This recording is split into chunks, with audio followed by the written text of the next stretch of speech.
Hello, welcome to another problem session. So this is a topic, capillary action, and comes in the head when you apply surface tension. So it's like a right after surface tension application. And you recall, surface tension is a pretty confusing property, and you have a surface, and the molecules got somewhat is stressed here because there are molecules down below, but there is none above. So they got pulled in, but they can't go anywhere, and so these bonds got a little bit stretched, and so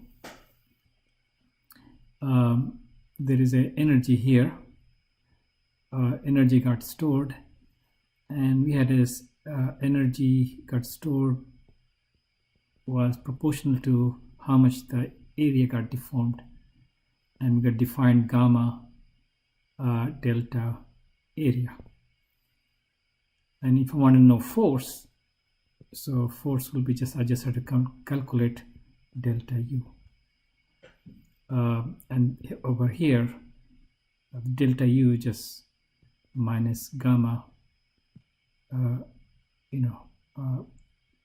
in this area has depends on x, y, z, some coordinates, so I'll just have to have a delta of the area.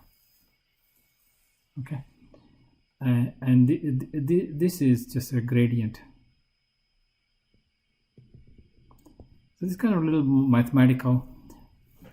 Physically, what's going on is, if you look at the formula for F you obtained doing surface tension, it's already contained in this experiment we talked last time in the wireframe.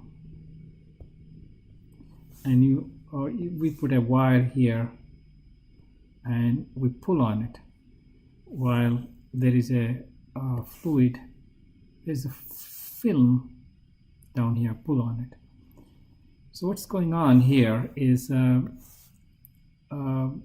we have a vapor above, and there is a double layer of liquids here. So there is a top and bottom, and this is liquid, and then vapor here. So we are defining surface tension for this interface, liquid vapor interface, and we'll need that over here. Okay, so when you pull it, this is you pull it, then over here a compensating force develops within the fluid surface, and that is the surface tension force.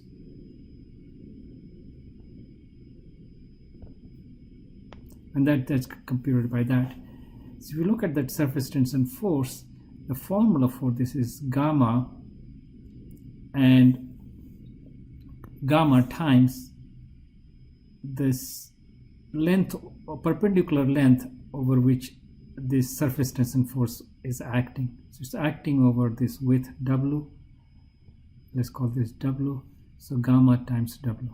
So that's the force in that direction. So that it turns out always be it like that. Sometimes going to be because this is liquid and vapor, we're going to use notation liquid vapor for surface tension. Okay, so let's look at how does this go into capillary action. Okay, let's look at this over here. We say the interface looks like this, okay, and of course the interface is in equilibrium here, and the angle of contact is defined with respect to this solid liquid interface. So this is the solid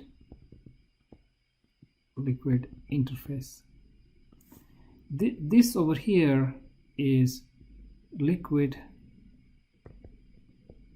vapor interface, And if you look at this this area over this side here, there's a vapor here and solid on this side.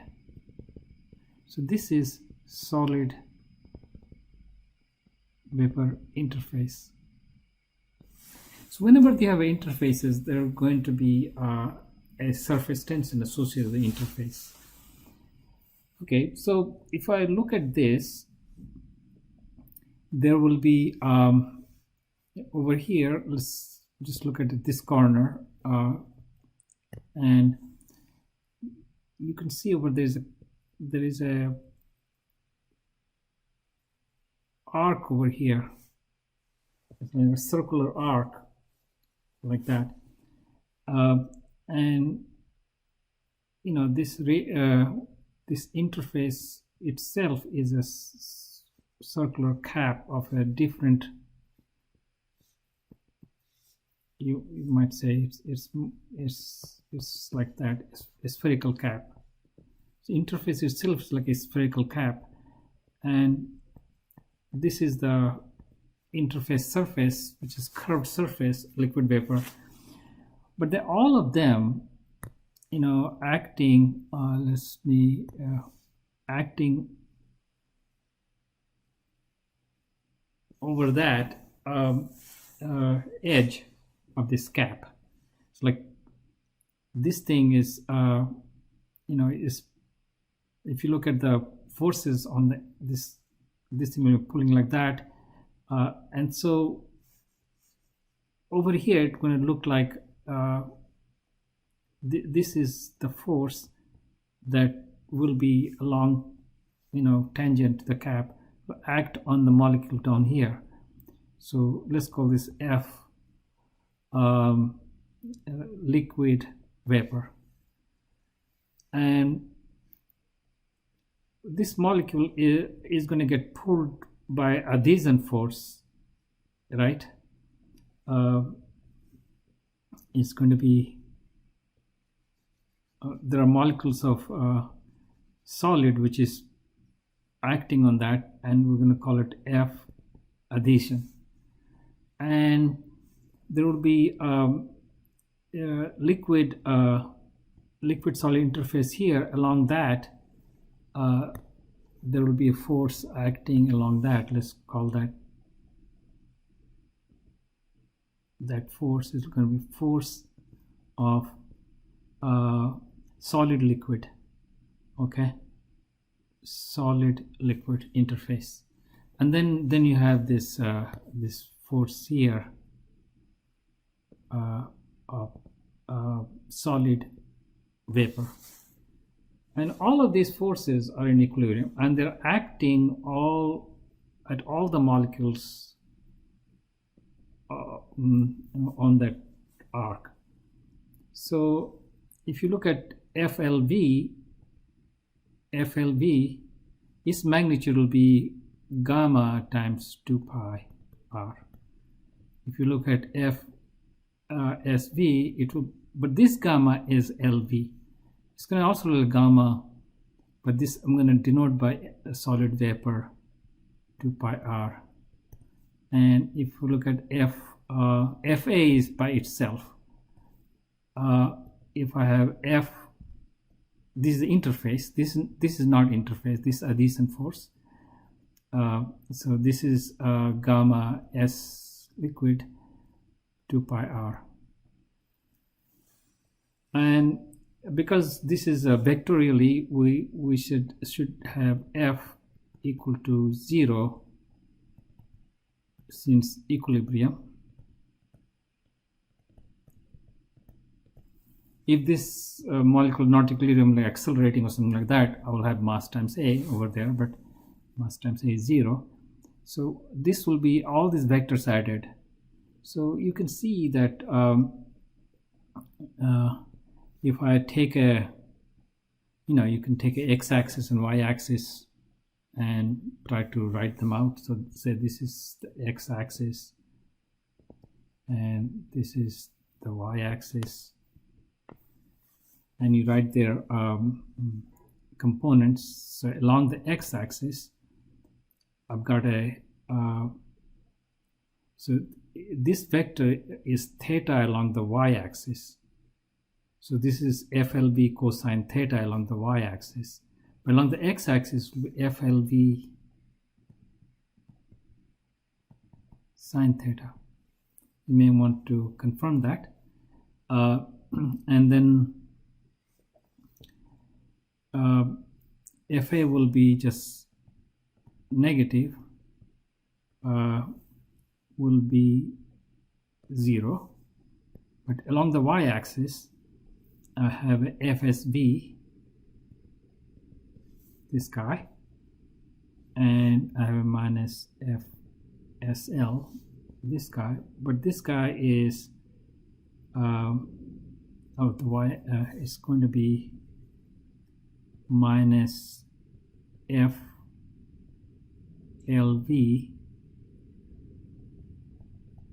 cosine theta equal to 0. So this one can be obtained, this one can give me what the adhesion force is, but that's not the question. Question asking what's the contact angle, and here's the contact angle. And so if I put this guy, and this guy in here, I get a gamma SV, because all of them is going to get cancelled, 2 pi r, minus gamma SL minus gamma LV cosine theta equal to 0. So this will just gives me cosine theta gamma SV minus gamma SL over gamma LV.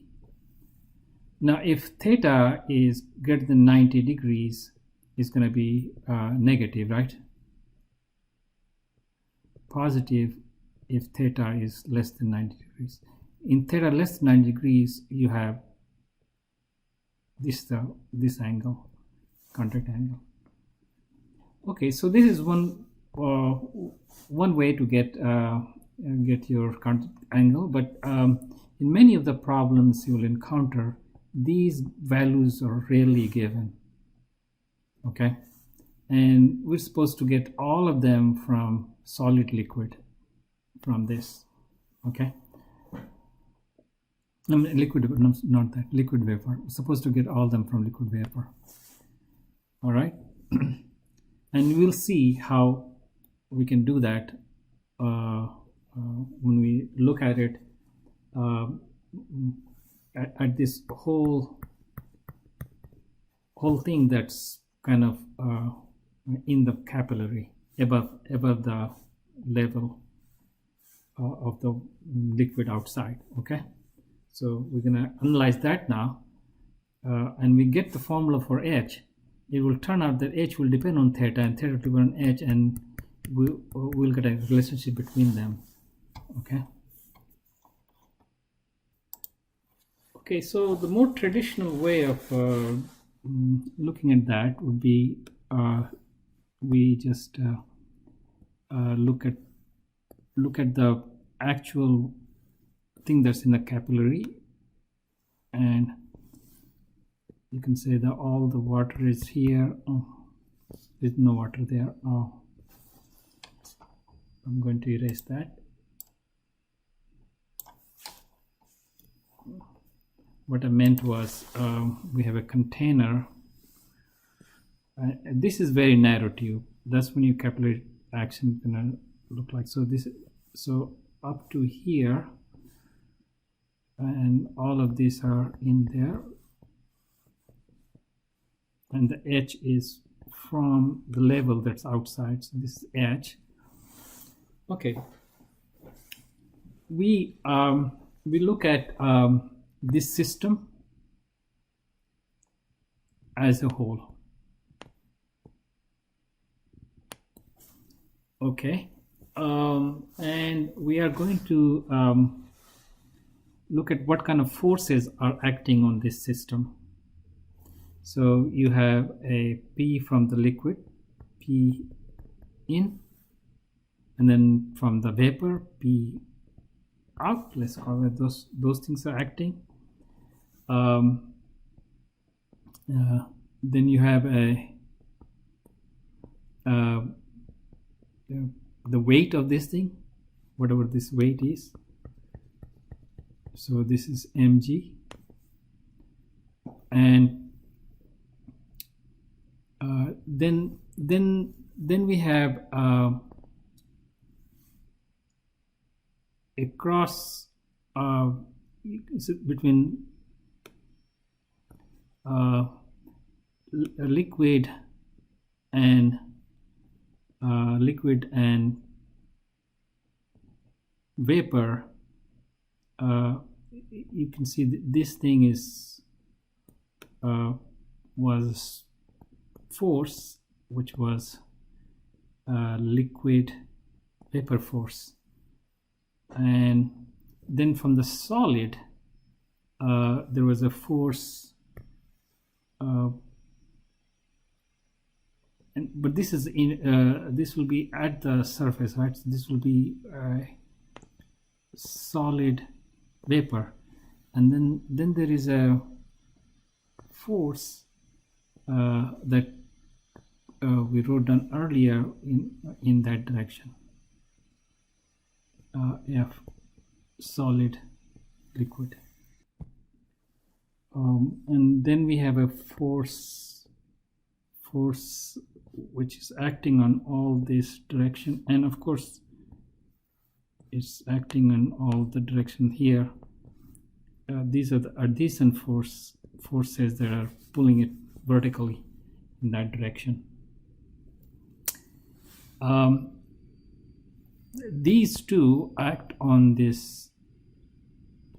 You can this is the cross section. The cap is sitting there, it's trying to pull up in this configuration, and then this contact angle theta. So we already have it. FSV is gamma SV 2 pi r. Magnitude of FLV is going to be 2 pi gamma LV 2 pi r, and you can see that while the horizontal component going all the way around will be 0, and all the FA all around vector sum of this will be 0, so we don't need to include that. FLV the same way, horizontal FLV, all the sum, because you can go around, and it will, from the symmetry it will be 0, so only vertical part we need. Okay, so that will be just looking at, this is the y-axis, so looking at this y-axis direction. So what I'm going to get, I'm going to get P in minus P out, and it acts on this area times pi r square, and then I'm going to get a minus M will be let the density be rho 0, so whatever the volume of this is, and we can just assume it will be approximately, because I'm going to assume cap mass of the cap is very close to 0, so compared to the height, so you have a pi r square h, this density g, so that's coming from the mg, and then we have a FLV cosine theta. So from here, gamma LV 2 pi r cosine theta, and this guy just be gamma SV 2 pi r, and then let's see, do we have all of them accounted for? And FA goes to 0, and then you have a FSL, which is minus gamma SL, and it's going to be acting on this. You can see vertical area, vertical line will be the 2 pi r, and everything else is 0. Okay. Now I'm going to make a certain approximations. Okay. So we basically want to get rid of this. So this will be close to zero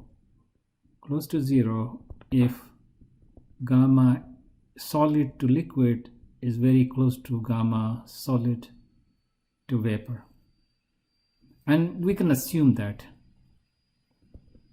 So we just going to cancel this out. We are going to we can assume here that this pressure, atmospheric pressure, you can see the atmospheric pressure P0, then this is same as atmospheric pressure. So these guys, this is same as that, and this same as that. So this is equal to P0, and this is equal to P0. So this cancels out. And so we've made one approximation here. We made this not bad approximation, and this one kind of we just want to have a approximation of convenience, so to say.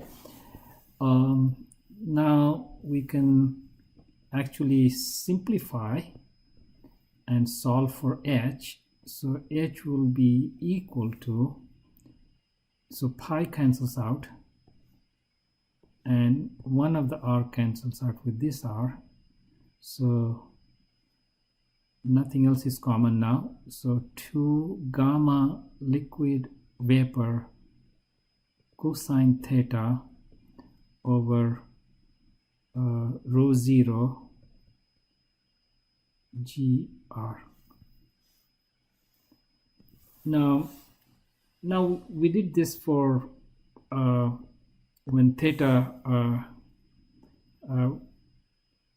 is negative. I think there's a sign problem here, but I should have gotten a minus sign. So it will be actually, I'm not going to look for a sign. Actually it should be h equals 2 gamma lv cosine theta minus rho 0 gr if theta is greater than 90 degrees, and then plus 2 gamma lv cosine theta over rho 0 gr if theta is less than 90 degrees. So I probably messed up a sign somewhere. Maybe this one should be negative here.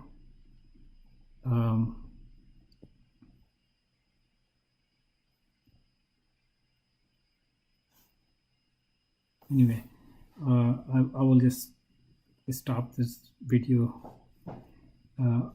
This is the formula that people memorize and use.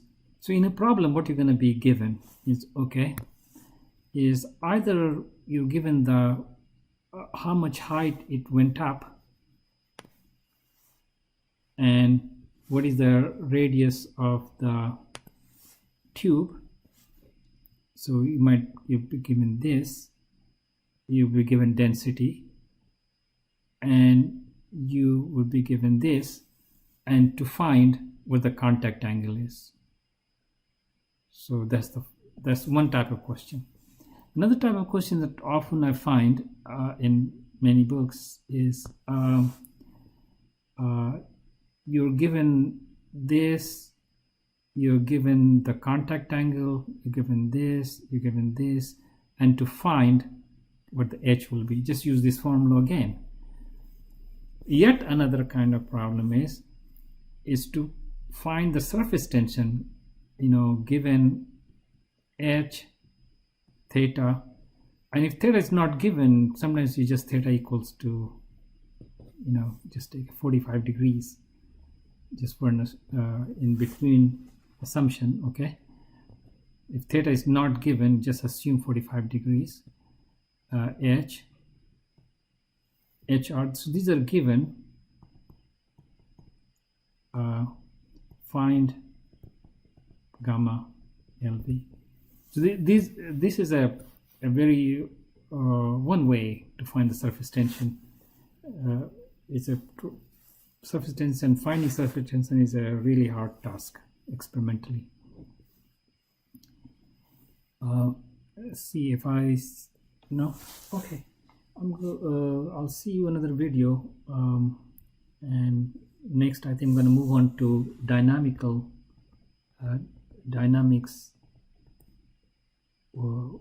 in fluids,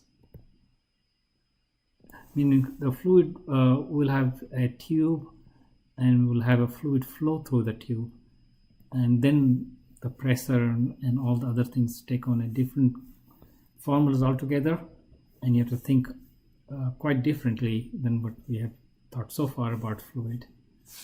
Okay, talk to you later. Bye.